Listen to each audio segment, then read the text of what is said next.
ప్రతి 33 సెకండ్లకి ప్రపంచవ్యాప్తంగా ఎక్కడో అక్కడ ఒక వ్యక్తి హార్ట్ అటాక్తో మరణిస్తున్న, స్టేజ్ మీద డాన్స్ చేస్తూ పడిపోయిన వాళ్ళ కథలు చూస్తుంటే భయం వేస్తుంది. అసలు ఎందుకు ఇంత గుండె జబ్బు చొచ్చుకొచ్చేసింది? ఏఆర్ రెహమాన్ గారికి అలజడి, ఇబ్బందిగా ఉంటే వెళ్ళారు హాస్పిటల్కి. Of course he's fine now. First 1 hour is a danger period. Particular fibrillation అంటాం, సడన్ కార్డియక్ డెత్స్ ఎక్కువగా సంభవిస్తుంటాయి.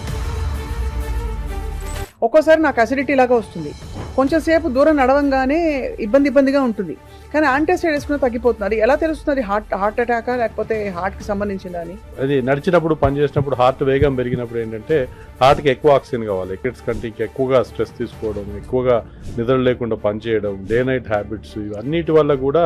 దేనికి ఇండికేషన్? లోపల బ్లాక్స్ ఉన్నాయనా? బ్లాక్స్ ఏంటంటే కొంచెం మొదలైనప్పుడు 50% మొదలైనప్పుడు పెద్ద సిమ్టమ్స్ ఉండవు. ఎందుకంటే బ్లడ్ ప్రెషర్, రక్తం సరఫరా పెరగదు. 89% దాకా వెళ్తే కూర్చుంటే నొప్పి రావడం.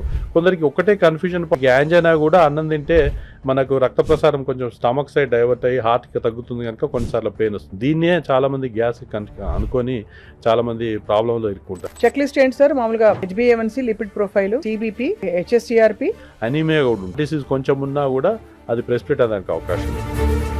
లేడీసే మగవాళ్ళు రక్తం పీల్చుకు తాగుతారా అంటారు, మరి మగవాళ్ళందరూ మీరే చెప్తున్నారు. మరి చాలా మంది మంచినీళ్ళు ఇచ్చేస్తారు, చాలా మంది అరిపాదలు ఇలా గట్టిగా రాసేస్తారు, చాలా మంది పడుకోబెడతారు, కొంతమంది కూర్చోపెడతారు. వాట్ ఇస్ అది కరెక్ట్ కూడా కాదండి సార్? కిషోర్ కుమార్ గారు 1 kg పకోడీ తిని పాట పాడేవాడు, ఆయనకి ఏం వచ్చేది కాదని చెప్పి అదే ప్రమోట్ చేస్తా అంటే తప్పు అవుతుంది. Welcome to the healthy journey with Swapna, exclusively మీ సుమన్ టీవీలో. ఇది మామూలు విషయం కాదండో నేను చెప్పబోతోంది. ప్రతి 33 సెకండ్లకి ప్రపంచవ్యాప్తంగా ఎక్కడో అక్కడ ఒక వ్యక్తి హార్ట్ అటాక్తో మరణిస్తున్న స్టాటిస్టిక్స్ మన కళ్ళ ముందు కనిపిస్తున్నాయి. అంతేకాదు భారతదేశంలో leading cause of death cardiac, అంటే కార్డియోవాస్కులర్ డిసీజ్ అనే విషయం కూడా చాలా జీర్ణించుకోలేని వాస్తవం. ఇదివరకు ఒక గ్లామరస్ అంటే జబ్బుగా చూపించేవారు గుండె జబ్బులు సినిమాల్లో కూడా. ఏదో ఒక టైంలో గుండె పట్టుకుని అలా వస్తుంది గుండె జబ్బు, కొంత కాసేపు ఉంటుంది, తర్వాత మనిషి బతుకుతాడు లేకపోతే పోతాడని. కానీ నిజంగా చెప్పాలంటే మనకి సడన్ కార్డియాక్ ఫెయిలియర్తో అక్కడికక్కడ అలా డ్రాప్ డెడ్, అంటే అక్కడ నిజంగా స్టేజ్ మీద డాన్స్ చేస్తూ పడిపోయిన వాళ్ళ కథలు చూస్తుంటే భయం వేస్తుంది. ఇవాళ లెట్స్ ఫైండ్ అవుట్ అసలు ఎందుకు ఇంత గుండె జబ్బు చొచ్చుకొచ్చేసింది. మనతో పాటు ఒక చాలా well known and renowned cardiologist ఉన్నారు, చాలా senior in his profession. Doctor A Srinivas Kumar garu is a director of cardiology from Apollo hospitals, అలాగే క్లినికల్ రీసెర్చ్ వింగ్కి కూడా వారు హెడ్గా ఉన్నారు. అండ్ ప్రస్తుతం కార్డియాలజీకి సంబంధించిన అన్ని విషయాల్ని క్షుణ్ణంగా ఆయన, ముఖ్యంగా బార్త్ సిండ్రోమ్ అంటారా, చాలా రేర్ కండిషన్స్ కూడా ట్రీట్ చేస్తూ వచ్చారు వారి కెరియర్లో. డాక్టర్ శ్రీనివాస్ కుమార్ గారు, thank you for joining us sir. So చాలా భయానకమైన విషయమే, మన దాకా రాదనుకుంటాం. ఇదివరకు జెనెటిక్స్ని మాత్రం దృష్టిలో పెట్టుకునేవారు. ఈ గత 25 ఏళ్ల మీ కెరియర్లో ఏం మార్పులు చూశారు సార్? అంటే మీరు అందరూ చెప్పినట్టుగా జబ్బు ఎక్కువగా పెరుగుతోంది. భారతదేశము స్వాతంత్రం వచ్చినప్పటికీ ఇప్పటికి చూస్తే జబ్బుల పర్సెంటేజ్ ఆఫ్ పేషెంట్స్ ఎఫెక్ట్ అయిన వాళ్ళు పెరుగుతున్నారు. అలానే కాకుండా మరీ యంగ్ వయసులో కూడా వస్తుంది. సో ఇది ఎందువల్ల జరుగుతుందని మనం అనలైజ్ చేసినట్టుంటే, డిసీజ్ ఏంటంటే it is a syndrome and complex process between genetics and environmental influences. మన భారతదేశంలో ఇన్ జనరల్గా జెనెటికల్లీ కొంచెం ఎక్కువ జబ్బులు ఉన్నమాట వాస్తవము. Genetically our patients maybe coronary artery smaller size అనుకుంటే వేరియస్ కారణాల వల్ల. కాకపోతే ఈ జెనెటిక్స్కి ఎన్విరాన్మెంటల్ ఇన్ఫ్లుయెన్సెస్, మన పాత అప్పుడు ఏంటంటే traditional Indian habits were all good habits. They use to go for walking, take less of మన ఫ్యాటీ ఫుడ్స్ అవి లేకుండా హెల్తీ డైట్ తినడము, అక్కడ ఎక్సర్సైజ్లు, యోగాలు. ఇప్పుడు మోడర్న్ సివిలైజేషన్లో ఏమైపోయిందంటే అందరు అఫ్లుయెంట్ సొసైటీస్ వచ్చేసి మన ఈటింగ్ ప్యాటర్న్స్ చేంజ్ అయిపోయినాయి, వాకింగ్ తగ్గిపోయింది, ఎక్సర్సైజ్ లేదు. దాంతోపాటు డైటరీ హ్యాబిట్స్ మారినాయి, ఇంకా అఫ్లుయెంట్స్తోని పాటు స్మోకింగ్ ఇట్లాంటివి బ్యాడ్ హ్యాబిట్స్ కూడా దరిచేరినాయి. ఇంకా చూసినట్టయితే ఈ ఎన్విరాన్మెంటల్ ఫ్యాక్టర్స్, జెనెటిక్ ఫ్యాక్టర్స్ కలిపి ఇది ట్రిగర్ చేసి జబ్బు పెరుగుతున్నట్టుగా మనం చూస్తున్నాం. ఈ రిస్క్ ఫ్యాక్టర్స్, డయాబెటీస్ కూడా పెరుగుతోంది, బ్లడ్ ప్రెషర్ కూడా పెరుగుతోంది. దాంతోపాటు స్ట్రెస్ కూడా ఒక ముఖ్యమైన కారణం.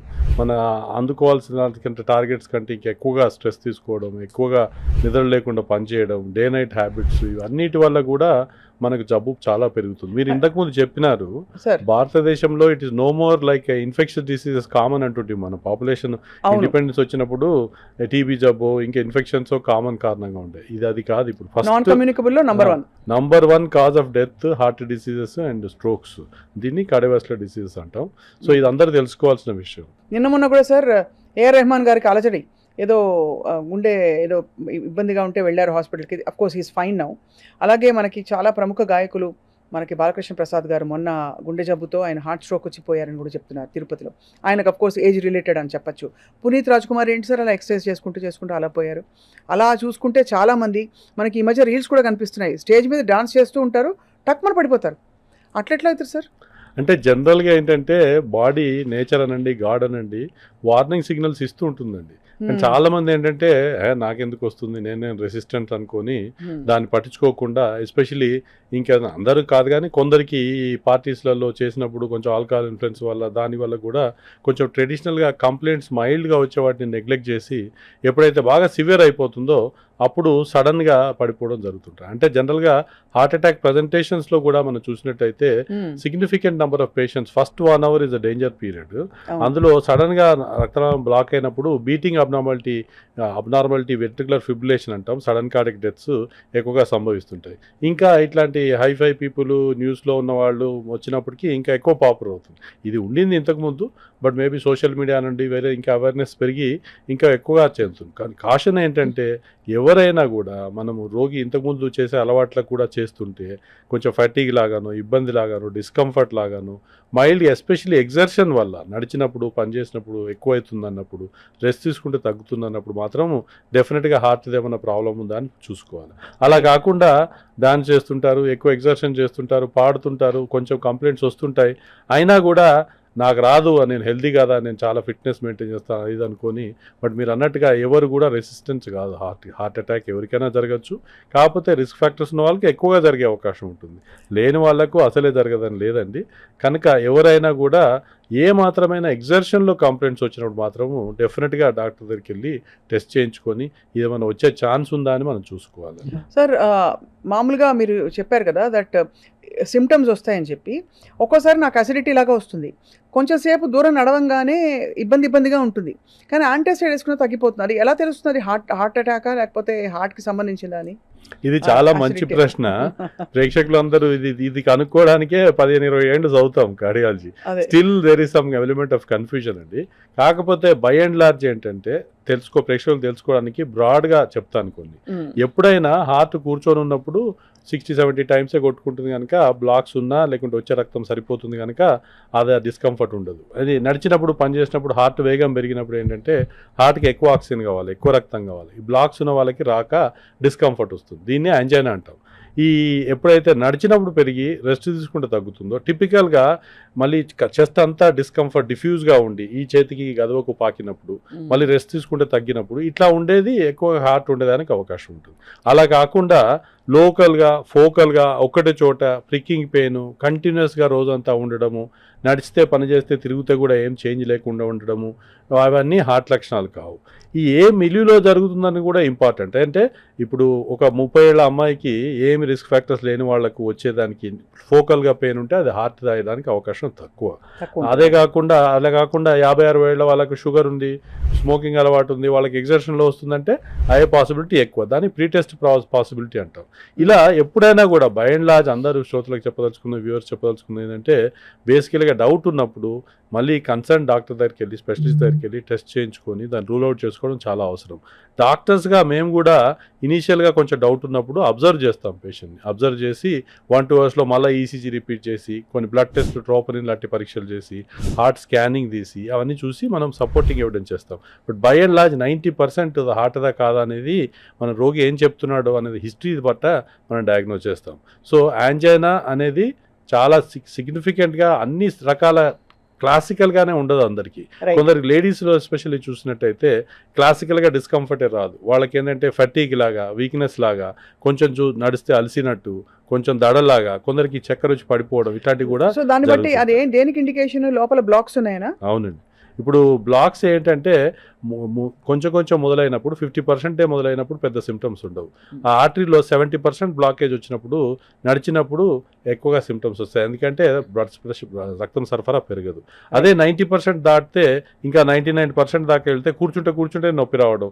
కొందరికి ఒకటే కన్ఫ్యూజన్ పాయింట్ ఏంటంటే అన్నం తిన్నాక పోస్ట్ ప్రాండియల్ యాంజైనా అని కూడా, కొందరికి యాంజైనా కూడా అన్నం తింటే మనకు రక్త ప్రసారం కొంచెం స్టమక్ సైడ్ డైవర్ట్ అయ్యి హార్ట్కి తగ్గుతుంది కనుక కొన్నిసార్లు పెయిన్ వస్తుంది. దీన్నే చాలామంది గ్యాస్ అనుకొని చాలామంది ప్రాబ్లంలో ఇరుక్కుంటారు. కానీ ఇంకా 100% మొత్తానికే బంద్ అయితే మాత్రం అప్పుడు హార్ట్ అటాక్ వచ్చి రోగి కూర్చుంటేనే సివియర్గా పెయిన్ రావడం, ఇది స్వెట్టింగ్ రావడం, ఇంకా ఎక్కువ అవుతే సడన్గా చనిపోవడం, చక్కెర రుచి పడిపోవడం ఇట్లాంటివి కూడా జరుగుతుంటాయి. సో సపోజ్ ఈ వీపు మధ్యలో వెనకాల ఇలా కత్తితో పొడిచినంత నొప్పి వస్తుంది, అది దాదాపు కొంచెం సేపు అయ్యాక 2 few hours సోడా తాగో ఈనో తాగో తగ్గుతుంది. దట్ ఈస్ గ్యాస్ట్రిక్ కదా సార్? వెనక భాగం కంటే ముందు భాగంలో ఈ స్టర్నం అంటాం, మధ్యలో బొక్కు ఉంటుంది కదా, ఛాతి బొక్క, దాని వెనకాల జరిగి అది కొంచెం తీసుకుంటే రిలీఫ్ వచ్చేది ఎక్కువగా ఉంటుంది. వీపు మీరు అన్నట్టు వెనకాల స్టాబింగ్ పెయిన్ సివియర్గా ఉంటే అయోటిక్ డిసెక్షన్ అని ఆ పెద్ద హార్ట్ నుంచి బయటకు తీసుకొచ్చే అయోటా అనే పెద్ద రక్తనాళంలో అప్పుడప్పుడు చిట్లి డిసెక్షన్ అంటారు దానివల్ల కూడా అటు సివియర్గా పెయిన్ వస్తుంది. బట్ ఏదైనా కూడా మామూలుగా గ్యాస్ పెయిన్ అయితే అంత ఎఫెక్ట్ ఉండదండి. మామూలుగా మనం తీసుకున్నట్టయితే 1 to 10 మనం most difficulties, that's why I keep telling women are great. Number 10 is labor pains. The next to that, number 9 is heart pain. It is sort of very severe discomfort when heart attack happens. అవును. But angina ఉన్నప్పుడు అంత సివియర్గా ఉండకపోవచ్చు, కానీ రోగి రెస్ట్లెస్గా ఉంటాడు, discomfort ఉంటుంది వానికి. అట్లా unless it is taken care he won't be comfortable. ఎప్పుడైనా డౌట్ ఉన్నప్పుడు మీరే గ్యాస్లు అనుకోను యాంటాసిడో ఇనోలో తాగి టాబ్లెట్ ఫార్మసీలో తీసుకొని మళ్ళీ ల్యాండ్ కావద్దండి. ఎప్పుడొకటి కాషన్ ఏంటంటే పడుకొని ఉంటాము, సడన్గా నిద్రలో డిస్టర్బ్ అయ్యి సివియర్గా పెయిన్ వచ్చినప్పుడు అనిపించినప్పుడు మళ్ళీ హాస్పిటల్కి రావడం చాలా అవసరం. డాక్టర్లకు కూడా మా జూనియర్లకు అందరూ చెప్తుంటాం, రాత్రుళ్ళు రోగి హాస్పిటల్కి వచ్చిందంటే మనకి ఏమి లేదని చెప్పే ముందు మనం అబ్జర్వ్ చేసి డబ్లీ చెక్ చేసుకొని ఇంకా కావాలంటే బ్లడ్ టెస్ట్ చేసి కూడా రూల్ అవుట్ చేయడం చాలా అవసరం. ఎందుకంటే ఎవరైనా కూడా నిద్రలో లేసేంత పెయిన్ వచ్చిందంటే again it could be something important. ఎంత సర్ప్రైజింగ్ సార్ ఇది. మామూలుగా మనం చూసే సినిమాల్లో ఏదో ఒక డామ్ లాంటి వార్త చెప్పి తండ్రికి కోపం వచ్చేసి ఇట్లా గుండె పట్టుకుని పోతాడు అక్కడ. కానీ నిద్దట్లో హాయిగా నిద్రపోతున్న టైంలో పెయిన్ వచ్చింది అంటే ఎంత సివియర్ హార్ట్ డిసీజ్ లోపల ఉండాలి. అవునండి, అది ముఖ్యము. సినిమాలో చూపించే డ్రామటైజేషన్ ఏంటంటే stress is one of the risk factor. But is it sir? It is right.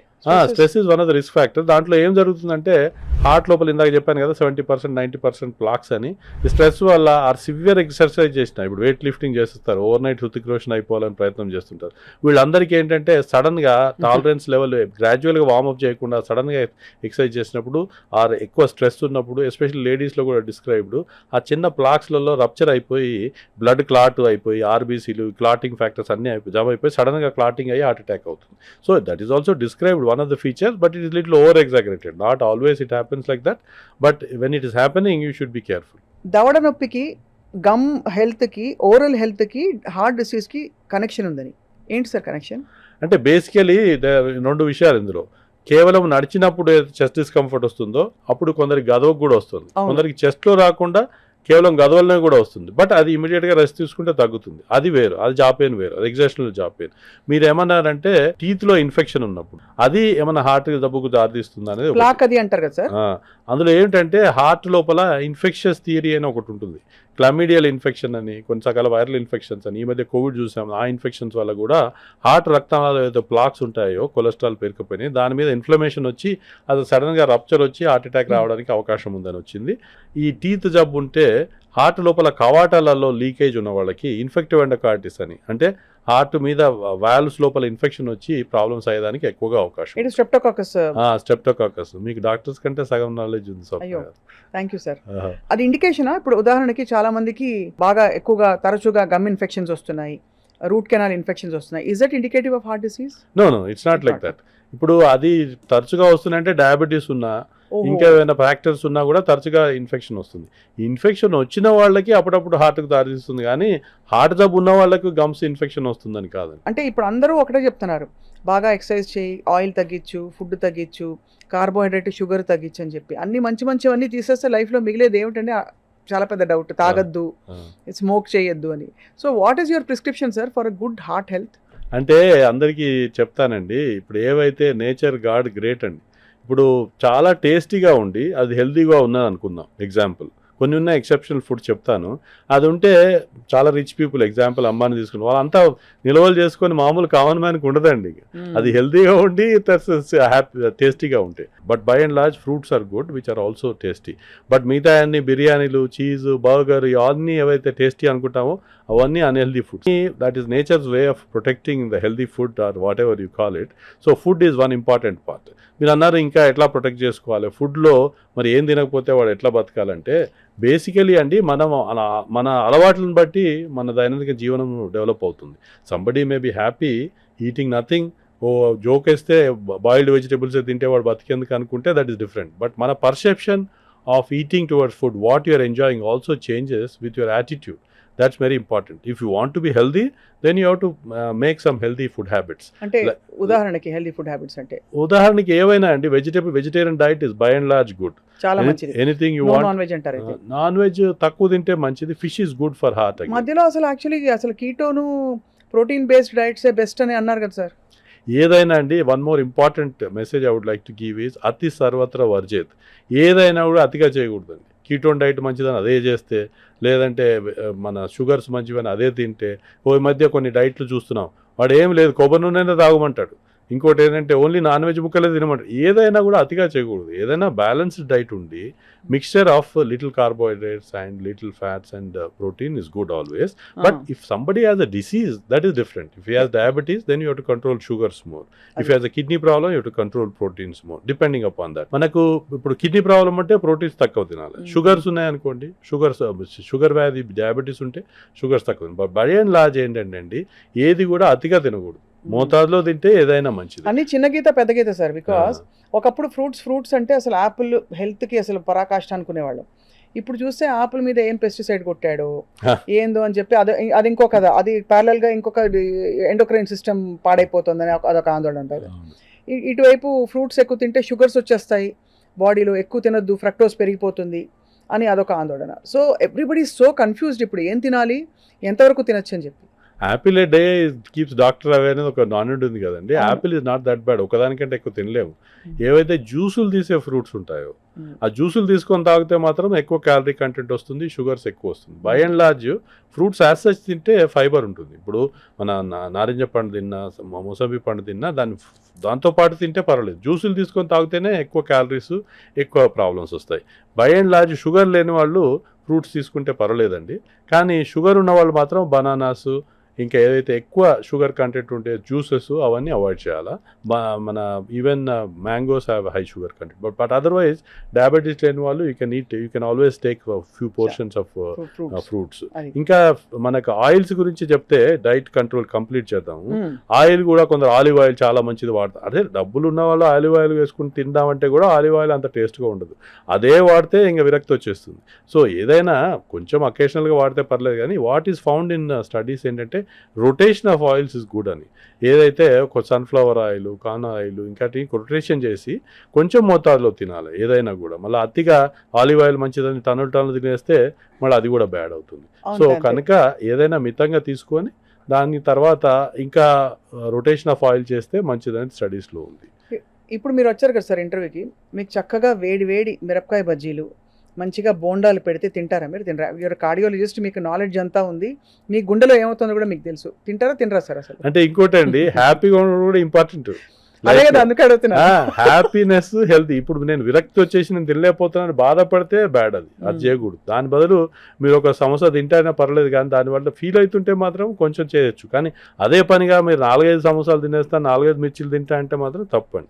ఏదైనా కూడా మితంగా చేస్తే పర్వాలేదు, అతిగా చేయకూడదు. సో డైట్లో చెప్పినట్టు healthy diet is one of the important reason to remain healthy. So అలా మనం కొన్ని వరల్డ్లో చూస్తే ఫిన్లాండ్లో జబ్బు చాలా తక్కువగా ఉంది. ఎందుకని అనలైజ్ చేసినట్టు వాళ్ళ ఫ్రూట్ ఇంటేక్ చాలా ఎక్కువ. ఇంకోటి ఏంటంటే వాళ్ళ దేశంలోనే ఫ్రూట్స్ ఎక్కువ అండి, ఫ్రూట్స్ అన్ని రోడ్డు మీద వేస్తుంటారంట, అంత చీప్. సో కనుక మన కంట్రీలో fruits are expensive, everybody cannot afford fruits. కనుక ఏదైనా వెజిటబుల్ అయినా ఫ్రూట్స్ అయినా మోతాదులో తినచ్చు, ఏదైనా అతిగా తినకూడదు అనేది నేను చెప్పదలుచుకున్నాను. సో ఒకటి ఇంతకుముందు అన్నట్టు ఫుడ్ ఇంపార్టెంట్ అయిపోయింది. ఎక్సర్సైజు రోజు కనీసం ఒక 30 నిమిషాలన్నా వాకింగ్ చేసి వారంలో 5 రోజులను చేయాలండి. మళ్ళీ ఇప్పుడు మీరు కింద నుంచి పైకి వచ్చారు కదా, అది కూడా వాకింగే కదా, వాకింగ్ అది లెక్కకు వస్తుందా? లెక్కకు వస్తుందంటే మనకు రేట్లో నడవడం activity, some activity is better then nothing. But if you can walk కంఫర్టబుల్గా ఒకటేసారి ఒక 30 minutes కామ్గా వాకింగ్, బ్రిస్క్ వాకింగ్ చేసినట్టయితే ఇంకెక్కువ బెటర్. బ్రిస్క్ వాకింగ్ చేయడానికి ప్లేస్ లేని వాళ్ళకి ట్రెడ్మిల్ అని, సైక్లింగ్ అని అట్లాంటివి కూడా చేసుకోవచ్చు. స్విమ్మింగ్, జాగింగ్ అట్లాంటివి కూడా పర్లేదు. కానీ ఈ వెయిట్ లిఫ్టింగ్ అగైన్ చాలా హెల్దీ అనుకొని చాలామంది ఈ మధ్య జిమ్లలో జాయిన్ అయిపోయి చాలా హెవీగా weight lifting is maybe partly good in guided way, muscle building కొంచెం అండి. కానీ హెవీ జబ్బు ఉన్న వాళ్ళకి మాత్రం అసలే పనికిరాదు. ఏం చేస్తే ఏమవుతుంది సార్? వెయిట్ లిఫ్టింగ్ చేస్తే లోపల టేర్ అవుతుందని చెప్పారు. ప్లాక్స్ ఏమైనా ఉంటే అవి రప్చర్ అయ్యి మళ్ళీ సడన్గా క్లాటింగ్ వచ్చి హార్ట్ అటాక్స్ వచ్చేదానికి అవకాశం. కానీ అది గ్రేడెడ్గా కొంచెం చేస్తే పర్లేదు, 2-3 kgs. కానీ ఓవర్ నైట్గా బాడీ బిల్డప్ చేసేయాలని చేసి అది చేస్తే మాత్రం ట్రబుల్. సో ఎక్సర్సైజ్ కూడా మనం గైడెడ్ వేలో చేసుకొని వార్మప్ చేసి గ్రాడ్యువల్గా కామ్ డౌన్ చేసుకోవచ్చు. అందరూ తెలుసుకోవడానికి ఎంత చేయాలంటే మన హార్ట్ రేటు ఎంత పెరుగుతుందనేది చూసినట్టయితే రోగికి 220 minus age, that is the average heart rate which we need to achieve. దానికంటే అంత లేకపోయినా 85% ఆఫ్ ఇట్ వచ్చినా పర్లేదు. అంటే 220 మైనస్ 50 ఏళ్ళు ఉన్నారనుకోండి, 170 వరకు అంత లోపు ఎంతగా 85% చేసినా పర్లేదు. You need not go up to 100%. That is reasonable exercise. అంటే 175కి మన గుండె కొట్టుకుంటూ ఆ ట్రెడ్మిల్ పట్టుకుంటాం కదండి మెషిన్స్, ఆ 175 అనేది యాక్యురేటే కదా? అది జనరల్గా యాక్యురేటే ఉంటుందండి. వెరీ రేర్లీ జబ్బు వల్ల హార్ట్ బీటింగ్ అబ్నార్మల్ అయినా, పల్సేషన్ సరిగా లేకపోతే మళ్ళీ అది పల్స్ సెన్స్ చేయదు, అదొకటి అబ్నార్మాలిటీ. కానీ బై అండ్ లార్జ్ రీజనబుల్గానే ఉంటుంది. అంటే ఒక 5-10 అటు ఇటు ఉన్నా పెద్ద ప్రాబ్లం ఉండదు. బట్ బై అండ్ లార్జ్గా మీరు చేయగలిగినంత బాడీ చెప్తుందండి. That is what again need to listen. Body cautions you. Suppose you are very healthy, you can walk it well, గ్రాడ్యువల్గా మీ ఎక్సర్సైజ్ టాలరెన్స్ పెరుగుతుంటుంది. మీరు చేయగలిగిన దానికంటే బాడీ చెప్పినప్పుడు ఆగుమన్నప్పుడు కొంచెం రెస్ట్ తీసుకొని మళ్ళీ చేయొచ్చు. కానీ దాన్ని టూ మచ్గా టార్చర్ చేసి ట్రబుల్ చేయకూడదు. హ్యూమన్ హార్ట్ మన బాడీ కదా, మనం కేర్ చేసుకోవాలండి. Absolutely sir. సార్, ఇప్పుడు హెచ్ఎస్సిఆర్పి అనేది why is it such a significant parameter? ఇదివరకు ఏదో బ్లడ్ కొలెస్ట్రాల్ ఉందా, ఏదో లిపిడ్ ప్రొఫైల్ అని సింపుల్గా వదిలేసేవారు. ఇప్పుడు హెచ్ఎస్సిఆర్పి ఇన్ఫ్లమేషన్ బాడీలో మెజర్ చేయడం, why is it so significant? అంటే ఇందాక చెప్పినా కదా, ఇన్ఫ్లమేషన్ థియరీ, ఇన్ఫెక్షన్ థియరీ అనేది ఒక థియరీ హార్ట్లో. ఎస్పెషలీ ఎప్పుడైనా సేమ్ కొలెస్ట్రాల్ లెవెల్కే కొందరికి హెచ్ఎస్సిఆర్పి ఎక్కువ ఉన్న వాళ్ళకు రిస్క్ ఎక్కువ ఉంటుందని. ఇండియాలో ఇన్ జనరల్ కూడా ఇన్ఫ్లమేటరీ మార్కర్స్ ఎక్కువ ఉంటాయని ఒక theory. Being in it self is risk factor twice మిగతా దానికంటే. సో అది హెచ్ఎస్సిఆర్పి మిగతా లేని వాళ్ళకి సెర్చ్ చేస్తామండి జనరల్గా. బట్ అన్ని డయాబెటీస్, బ్లడ్ ప్రెషర్ అన్ని ఉన్న వాళ్ళకి పెద్ద రిలవెన్స్ ఉండకపోవచ్చు. But still it is considered as one of the marker inflammation, so that you are more prone. So వాళ్ళకి ఈ స్టాటిన్ అనే మందులు తీసుకుంటే ఎక్కువ బెనిఫిట్ ఉంటుంది, ఎందుకంటే ఇన్ఫ్లమేషన్ కంట్రోల్ చేస్తుంది కనుక. So HSCRP is also one of the important predictor, I would say, but not as bad as diabetes or blood pressure or smoking. But still it is also a risk marker. Smoking అయితే direct connection ఉంది కదా heart disease కి. Smoking గొప్పతనం ఏంటంటే ఎక్కడెక్కడైతే రక్త ప్రసారం ఉంటుందో బాడీలో, కన్ను అనుకోండి, కాలు అనుకోండి, హార్ట్ అనుకోండి, కిడ్నీ అనుకోండి, ఎక్కడైనా రక్త ప్రసారం లేనిది ఏ ఆర్గన్ కూడా పనిచేయదు. ఎక్కడైతే రక్త ప్రసారం ఉంటుందో అక్కడ స్మోకింగ్ ఎఫెక్ట్ చేసి ఆ వెసల్స్ నేరో అయ్యేటట్టు చేస్తుంది. వ్యాసోస్పాజం అంటాం దాన్ని. అలా మా బుక్లలో ఏం రాసి ఉంటుందంటే, రోగి స్మోకర్స్కి కాళ్ళలో నొప్పి వస్తున్నప్పుడు వాళ్ళ కాళ్ళు కావాలా సిగరెట్ కావాలా చెప్పాలా, అంత డేంజరస్. అదే కాకుండా ఈ వాస్కులర్ సప్లై ఉన్న ప్రాబ్లం కాకుండా అన్ని క్యాన్సర్స్కు స్మోకింగ్ లింక్ ఉంది. So if given a choice, actually చాలా రిలవెంట్గా ఇప్పుడు అడ్వర్టైజ్మెంట్లో అవి సినిమాలలో కూడా బాగా వేసి కొంచెం ఇంపార్టెన్స్ తెలుసుకున్నారు పబ్లిక్ దాని బ్యాడ్ అని. తగ్గుతుంది, it's a good sign. But still it is, if you can ban it, you can decrease significantly number of diseases which are caused by smoking. Or cancers తగ్గుతాయి, ఈ కార్డియోవాస్కులర్ డిసీజెస్, పారాలిసిస్ కూడా తగ్గుతాయి. ఈ next generation కొంచెం బాగా alert అయిపోయినట్టు అనిపిస్తుంది doctor Srinivas Kumar గారు. అంటే కొంచెం వాళ్ళ హెల్త్కి వాళ్ళు బాధ్యత వహిస్తూ, మీకేమైనా యంగ్స్టర్స్ వస్తున్నారా చెకప్కి? Are you seeing any symptoms of heart disease? First of all ఇది చాలా మంచి ట్రెండ్ అండి. యువకులలో కూడా అవేర్నెస్ పెరిగింది. ఇలాంటి మన కార్యక్రమాలు అనుకోండి, ప్రోగ్రాంలు అనుకోండి, లేదంటే సోషల్ మీడియా అనుకోండి, సమ్వాట్ అవేర్నెస్ పెరిగినమాట వాస్తవం. At the same time too మచ్గా దాని గురించి బాదర్ అయిపోయి, వరి అయిపోయి, ఫెనాటిక్స్ అయిపోయి, కార్డియాక్ అటాక్సిక్ లాగా అట్లా అంతా కావాల్సిన అవసరం లేదు. బట్ బై అండ్ లార్జ్ ఏంటంటే, మనం హెల్తీ హ్యాబిట్స్ పాటించుకొని, ఏవైనా ఎగ్జర్షనల్ కంప్లైంట్స్ ఉన్నాయా లేదా అని చూసుకొని, స్ట్రెస్ తగ్గించుకొని, ఈ స్మోకింగ్, ఈ వేరే డ్రగ్స్ అట్లాంటి బానిస పడకుండా ఉంటే బై అండ్ లార్జ్ కాపాడుకోవచ్చు. ఇవాళ రేపు మన సాఫ్ట్వేర్ ప్రొఫెషన్ అయితే ఏమి, డాక్టర్ ప్రొఫెషన్ అయితే చాలా మటుకు బిఫోర్ ఎంప్లాయ్మెంట్ చెక్స్ అవుతాయండి. సో అదే కాకుండా చాలా మందికి అవేర్నెస్ పెరిగి అపోలోలో అయితే మనం ప్రో హెల్త్ కాన్సెప్ట్ అని ఒకటి క్రియేట్ చేసాం. జబ్బు ఉన్నప్పుడే రావడం కాదు, జబ్బు రాకుండా మీరు వచ్చి మీరు హెల్తీగా ఉన్నప్పుడు చెకప్ చేసుకోండి. చెకప్ చేసుకొని మీకు రిస్క్ ఫ్యాక్టర్ ఉన్నట్టయితే దానికి ట్రీట్మెంట్ తీసుకోండి. మీ జబ్బు రిస్క్ను మీరు సిగ్నిఫికెంట్గా తగ్గించుకోవచ్చు అనేది కాన్సెప్ట్. మనకు అధ్యయనంలో ఏమొచ్చిందంటే పంచసూత్రాలు అని చెప్తాను నేను హార్ట్ డిసీజ్ ప్రివెన్షన్కు. ఇది చాలా అందరు తెలుసుకోవాల్సింది. నెంబర్ 1, అన్నీ మనం చేయగలిగినవే కానీ మనకు టైం లేదనో అది చెప్తుంటారు. అందరు తెలుసుకోవాల్సింది అంటే హాయిగా నిద్రించండి. రోజుకు 5-6 అవర్స్ మినిమం స్లీప్ ఉంటే చాలా మటుకు డిసీజ్ రాకుండా కాపాడుతుందండి. కానీ ఈ రోజుల్లో స్ట్రెస్ వల్ల చాలామంది పడుకోలేకపోతే మీరు తెలుసుకుంటారు చాలాసార్లు 2-3 రోజులు మనం నిద్ర లేనప్పుడు చికాగ్గా ఉంటుంది శరీరం అంతా. సో పడుకున్నప్పుడు ఏం జరుగుతుందంటే శరీరంలో రిపరేటివ్ ప్రాసెస్ అయిపోయి ఈ స్ట్రెస్ అండ్ స్ట్రెయిన్ ఫ్యాక్టర్స్ అన్నీ తగ్గుతాయి. సో హాయిగా కనీసం రోజుకి 5 గంటల నుంచి 7 గంటల వరకు నిద్రించండి ముఖ్యం. నెంబర్ 2, ఎక్సర్సైజ్ ఇందాక డిస్కస్ చేసినట్టుగా లైఫ్ ఈజ్ ఈక్వల్ టు చలనము. వాకింగ్ కానీ ఎక్సర్సైజ్ కానీ జాగింగ్ కానీ రోజుకు ఒక 30 నిమిషాలు, వారంలో 5 రోజులు. God is kind enough to give you 2 days holidays. 2 రోజులు రెస్ట్ తీసుకున్నా కనీసం 5 రోజులు మీకోసం మీరు టైం తీసుకొని ఒక 30 minutes వాకింగ్, జాగింగ్, సైక్లింగ్ ఏదైనా ఎక్సర్సైజ్ చేయండి. ఏమీ చేయలేని వాళ్ళు, ఏజ్ ఎక్కువ ఉన్న వాళ్ళు కనీసం కూర్చొని మెడిటేషన్ చేసినా, యోగా చేసినా సిగ్నిఫికెంట్గా మనకు బెనిఫిట్ ఉందని మనకు అధ్యయనంలో వచ్చింది. సెకండ్ది ఎక్సర్సైజ్. మూడోదండి డైట్ హ్యాబిట్స్ ముఖ్యం, ఫుడ్ హ్యాబిట్స్ ముఖ్యం. మనం హెల్తీగా తిని మితంగా తిని ఇందాక చెప్పినట్టుగా నియమాలు పాటించడం అవసరం. 4వది నేను స్ట్రెస్ వద్దని చెప్పడము కానీ హ్యాపీగా ఉండడం కూడా ఇంపార్టెంట్. హ్యాపీగా ఉండాలి కొంచెం చెప్పండి సార్. ఫర్ ఎగ్జాంపుల్ అంటే happiness comes it vary from person to person, age to age, time to time. Okay, a young person's happiness may be different from elderly person, but what I strongly feel is as long as you don't cause inconvenience to others and Right. then you maintain yourself well. ఇప్పుడు నేను ఏదో drugs తీసుకొని హ్యాపీగా feel అయితే అంటే వానికి నష్టం అది. అదే అలాంటివి లేకుండా ఇంకొకరికి పరోపకారం చేయగలిగితే మనం ఉన్నంతలో చేయగలిగితే that gives lot of happiness, right? చాలా మంది సో చెప్తారు అది చేస్తే మనం హెల్తీగా ఉండడానికి అవకాశం చాలా ఎక్కువ. ఇంకోటి 5వది ముఖ్యమైనది ఏంటంటే మీకు అన్ఫార్చునేట్లీ రిస్క్ ఫ్యాక్టర్స్ ఉంటే, మీ ఫ్యామిలీ హిస్టరీ ఉన్నా, డయాబెటీస్, బ్లడ్ ప్రెషర్ ఉన్నా, కొలెస్ట్రాల్ ఎక్కువ ఉన్నా, వాటికి దగ్గరలో ఉన్న డాక్టర్కి వెళ్ళి చూపించుకొని ట్రీట్మెంట్ తీసుకుంటే మీకు రిస్క్ చాలా మటుకు తగ్గించవచ్చు. సో ఈ 5 సూత్రాలు పాటించినట్టయితే హాయిగా నిద్రించడం, మితంగా భుజించడం, ఎక్సర్సైజ్ చేసుకోవడం, ఏదైనా పార్ట్ ఎక్సర్సైజు, హ్యాపీగా ఉండడం, ఏదైనా రిస్క్ ఫ్యాక్టర్స్ ఉంటే ట్రీట్మెంట్ తీసుకోండి. 5 పాటించినట్టయితే మీరు బిలీవ్ చేయరండి, మనం చాలామంది ఏదో చెప్తారు అనుకుంటారు కానీ ప్రత్యేకంగా దీని గురించి అధ్యయనం జరిగింది. 25,000 మందిలో 10 ఏళ్ళు స్టడీ చేసి మన జాక్ అనే ఇంటర్నేషనల్ జర్నల్లో పబ్లిష్ అయింది. నేను శ్రీనివాస్ కుమార్ చెప్తున్నది కాదు. దీంట్లో ఏం చేశారంటే ఒక 10,000 మందికి స్ట్రిక్ట్గా అన్ని ఫాలో చేయాలని చెప్పారు. ఇంకో 10,000 మంది మీరు ఏదంటే అది చేసుకోండి అని వదిలేశారు. వీళ్ళకి డిఫరెన్స్ హార్ట్ అటాక్లలో ఎంత తగ్గిందంటే 10%, 20%, 30% కాదండి, 81% హార్ట్ అటాక్స్కు పారాలిసిస్ రిస్క్ తగ్గింది. కానీ చాలా మంది ఎంతమంది ఫాలో చేస్తున్నారని చూస్తే పాపులేషన్లో ఓన్లీ 1-2% కూడా వచ్చేయటం లేదు. సో ఇలాంటి ప్రోగ్రామ్స్ వల్ల అవేర్నెస్ పెరిగి ఎక్కువ మంది ఆ పంచసూత్రాలు పాటిస్తే వాళ్ళు హెల్తీగా ఉండగలుగుతారు. సార్ ఇక లాస్ట్ 3-4 క్వశ్చన్స్ ఏంటంటే భారతదేశంలో ముఖ్యంగా మనం చేస్తున్న 2-3 పెద్ద తప్పులు చెప్పండి. ఇలా చేస్తున్నారు, ఇది చాలా తప్పు అని. ఉదాహరణకి మీరు జంక్ ఫుడ్ గురించి చెప్పారు, అలా మీకు కొట్టొచ్చినట్టు కనిపించేవి.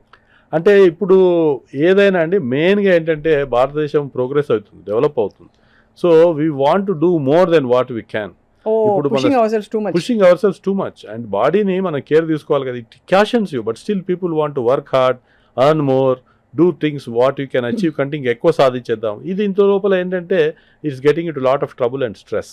ఎస్పెషలీ ఫ్యామిలీ హిస్టరీ ఉన్న వాళ్ళు మాత్రము చాలా కేర్ఫుల్గా ఉండి 30 years ఎప్పుడైతే మనం ఇంకోటి చూసిందంటే 40 yearsకు ఫాదర్కి హార్ట్ అటాక్ వచ్చేస్తే పిల్లలకు కూడా అరౌండ్ దట్ ఏజే రావడానికి అవకాశం ఎక్కువగా ఉంటుంది. కనుక ఏ డికేడ్ ఎర్లియర్ నుంచే ఇంకా మీరు వీలుంటే స్కూల్ ఏజ్ నుంచే మనం హెల్దీ లైఫ్ స్టైల్ పాటిస్తే రిస్క్ తగ్గించుకోవచ్చు. ఇది తెలియకుండా ఏంటంటే చాలామంది ఇంకా అచీవ్ ఎక్కువ చేద్దామనే ఉద్దేశంతో they are troubling themselves too much. ఈ డే నైట్ వర్కింగ్ షెడ్యూల్స్లో కూడా ఒక ప్రాబ్లం. యూఎస్ వాళ్ళకి డే అయితే మనకు నైట్ ఉండి నైట్ టైంలో పనిచేయడం, దీనివల్ల కూడా దాంతోనే టైం ఫుడ్ తీసుకోకుండా స్మోకింగ్ చేయడం, అట్లాంటి అలవాటు చేసుకోవడం కూడా ఎక్కువ హ్యాబిట్. ఇంకోటి నేను చూస్తున్న ట్రెండ్ ఇంకోటి ఏంటంటే మీరందరూ చాలా గ్రేట్ అండి, ఉమెన్ ఆర్ గ్రేట్ అంటా నేను actually. But women nowadays want to compete with men in everything. That's one way good. But if you're competing, you'll also compete with disease. I am telling women are different because you are tolerant and then, but you are competing with men in everything, you are competing with men in diseases also unfortunately. Previously ఏంటంటే pre menopause రాకముందు లేడీస్కి hormone protection ఉంటుండే అని చూస్తాం. ఈ competitive వరల్డ్లో ఏంటంటే that is also becoming less and less common. Women are also getting suffer.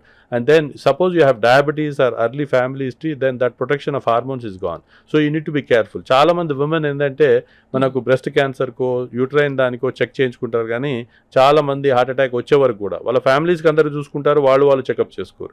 Women అందరూ కూడా తెలుసుకోవాల్సింది ఏంటంటే మీరు కూడా జబ్బు వచ్చిందా అనేది చెక్ చేసుకోవడం చాలా అవసరం. ఎందుకంటే ఉమెన్లో కూడా కామనెస్ట్ కాజు ఇప్పుడు ఏమి బ్రెస్ట్ క్యాన్సర్ యూట్రైన్ క్యాన్సర్ కాదండి, హార్ట్ డిసీజెసే కామనెస్ట్ కాజ్ ఆఫ్ డెత్. అందుకనే కార్డియాలజీ సొసైటీ మేము ఏం పెట్టామంటే ఉమెన్ ఇన్ రెడ్ అని, just to highlight that heart diseases are still the commonest. Even I am not blaming breast cancer campaign, other camp, that's also good, you can do it, but at the same time you should not neglect your cardiovascular health. So women లో కూడా disease పెరగడం చాలా చూస్తున్నాం. మూడో trend చూస్తున్నది ఏంటంటే young వాళ్ళలో రావడం. ఎందుకు అది జరుగుతుందని చూసినట్టయితే ఇదే నేను ఇందాక చెప్పినట్టుగా టార్గెట్స్ పెట్టుకోవడం, ఎక్కువగా చేయడం, ఇంకా ఓవర్ అంబిషియస్నెస్, ఈ తొందరపాటులో ఒబిసిటీ పెరగడం, ఎక్కువ యాక్టివిటీ లేకుండా, దాంతోపాటు ఒబిసిటీ పెరిగినప్పుడు ఈ డయాబెటీస్, బ్లడ్ ప్రెషర్లో పెరగడం అన్ని జరుగుతున్నాయి. రిస్క్ ఫ్యాక్టర్స్ పెరిగితే ఈ అన్నిటి వల్ల జబ్బులు కూడా పెరుగుతున్నాయి. మన కాన్సెప్ట్ మనం ఇండియాలో ప్రమోట్ చేయాల్సింది ఏంటంటే ఈ రిస్క్ ఫ్యాక్టర్స్ రాకుండానే చూసుకుంటే ఇంకా బెస్ట్. అంటే అది ప్రైమోర్డియల్ ప్రివెన్షన్ అంటాం. ప్రైమరీ ప్రివెన్షన్ అంటే రాకుండా చూసుకోవడం, ప్రైమోర్డియల్ ప్రివెన్షన్ అంటే రిస్క్ ఫ్యాక్టర్సే రాకుండా చూసుకోవడం. అంటే బ్లడ్ ప్రెషర్, డయాబెటీస్, కొలెస్ట్రాల్ లేకుండా చూసుకోగలిగితే ఇంకా మంచిది. అంటే అర్లీగానే మనం ముందు నుంచే ఎక్సర్సైజ్ చేసుకొని, ముందు నుంచే వాకింగ్ చేసుకొని, బరువు పెరగకుండా చూసుకొని, మనకు షుగర్, బీపీ రాకుండా, కొలెస్ట్రాల్ ఎక్కువ లేకుండా ఫుడ్ హ్యాబిట్స్ పాటిస్తే ఆటోమేటిక్గా మనకి రిస్క్ ఫ్యాక్టర్స్ ఉండవు, దాంతోపాటు జబ్బులు ఉండవు. రైట్. చెక్ లిస్ట్ ఏంటి సార్? మామూలుగా హెచ్బిఏవన్సీ, లిపిడ్ ప్రొఫైలు, ఇంకా సిబిపి, హెచ్ఎస్సిఆర్పి అందరికి serum creatinine, kidney function check చేసుకోవడం కూడా ఇంపార్టెంట్. హిమోగ్లోబిన్ లేడీస్లలో ఎస్పెషలీ అనీమియా కూడా ఉంటుంది, దాంతో కూడా హార్ట్ డిసీజ్ కొంచెం ఉన్నా కూడా అది ప్రెసిపిటేట్ అవ్వడానికి అవకాశం ఉంటుంది. కానీ ఆ లేడీసే మగవాళ్ళు రక్తం పీల్చుకు తాగుతారా అంటారు, మరి మగవాళ్ళందరూ మీరే చెప్తున్నారు మరి.